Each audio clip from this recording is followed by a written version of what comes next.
ہندوستان کے سرزمین پر مغل بادشاہوں نے نہایت انصاف کے ساتھ ہزاروں برس حکومت کی، لیکن ایک وقت ایسا بھی آیا کہ تن کے گورے اور من کے کالے انگریزوں نے ایسٹ انڈیا کمپنی قائم کرنے کے بہانے ہندوستان کے سرزمین پر قبضہ کر کے ہندوستان پر ظلم و ستم اور ناانصافی کا بازار گرم کیا اور اس ملک کے باشندوں کا جینا حرام کر دیا۔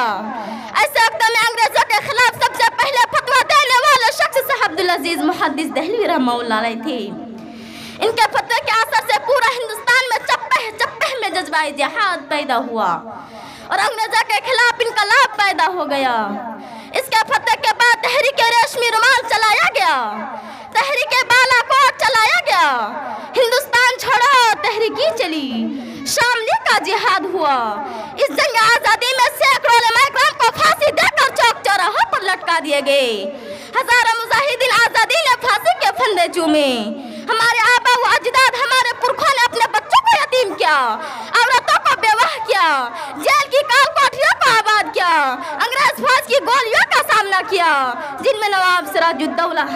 ٹیپو سلطان، شاہ ولی اللہ محدث دہلوی، اشفاق اللہ خان، مولانا ابوالکلام آزاد، بہادر شاہ ظفر، حضرت سید احمد، ڈاکٹر مختار احمد انصاری، مولانا عطا اللہ شاہ بخاری، سر سید احمد خان، ڈاکٹر ذاکر حسین، مولوی عبدالحق، مولانا ثناء اللہ امرتسری، علامہ اقبال، کافی مشہور معروف ہستیاں ہیں۔ ان تمام ہستیوں کے علاوہ اور بھی لاکھوں مسلمانوں نے اپنی جنگ آزادی میں اپنا خون بہایا ہے، تب جا کر ہمارا یہ ملک آزاد ہوا۔ حاضرین مجلس،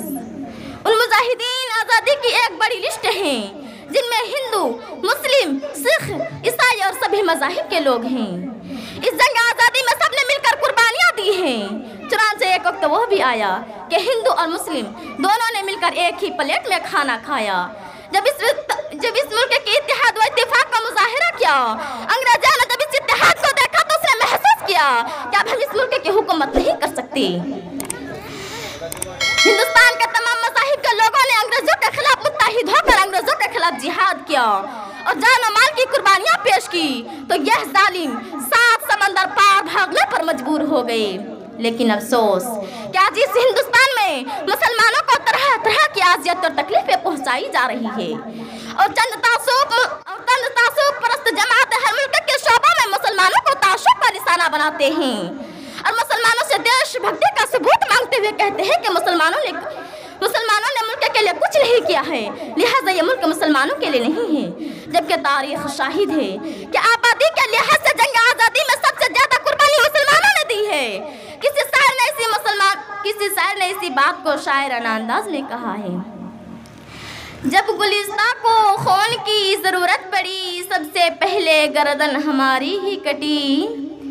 جب گلستہ کو خون کی ضرورت پڑی سب سے پہلے گردن ہماری ہی کٹی، اب کہتے ہیں ہم سے اہل چمن یہ چمن ہمارا ہے تمہارا نہیں۔ پیارے ساتھیوں، آج ضرورت اس بات کی ہے کہ ہمیں اپنا آزادی کی قدر و قیمت اور اس کی اہمیت کو سمجھیں اور ملک کی اتحاد و اتفاق کو قائم کرتے ہوئے اپنے ملکوں کو بچانے کے لیے اور ملک کی حفاظت کے لیے مرتے دم تک لڑتے رہیں۔ انہیں چند باتوں سے میں اپنے گفتگو ختم کرتی ہوں۔ آخر میں اللہ تعالیٰ سے دعا ہے کہ اللہ تعالیٰ ہمیں اپنے ملک کی حفاظت کرنے کی توفیق عطا فرمائے، آمین۔